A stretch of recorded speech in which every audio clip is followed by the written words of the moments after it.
Nú ætlum við aðeins að kíkja á muninn á því að taka lán annars vegar og spara fyrir einhverju hins vegar.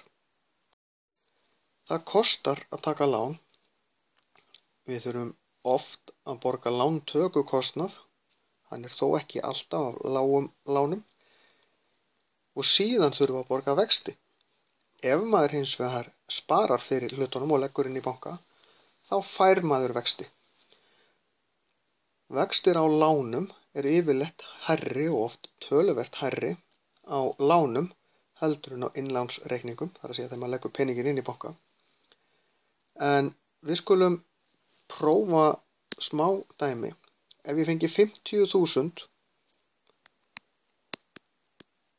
krónur lánað í heilt ár á 5% vöxtum, þá finn ég 5% af því með því að gera bara 1,05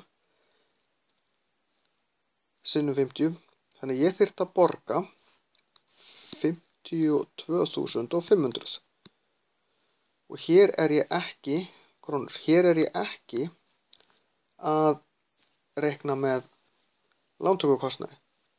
Ef ég hins vegar myndi geyma peningin inn á sömu vöxtum, þá fengi ég 52.500 út. En það er nefnilega smá munur á þessu.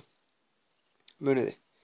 Ef ég ætlaði að kaupa mér eitthvað á 50.000 dugar, en ég þarf að borga 52.500 fyrir það.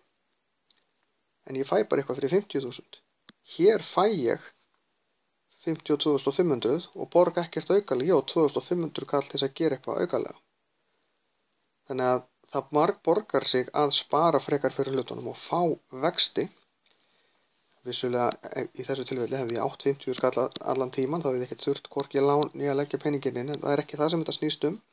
Heldur áhrifin á því að borga einhverjum öðrum vexti, sem eru þó í þessu tilfelli 2.500 krónur sem ég er í mínus,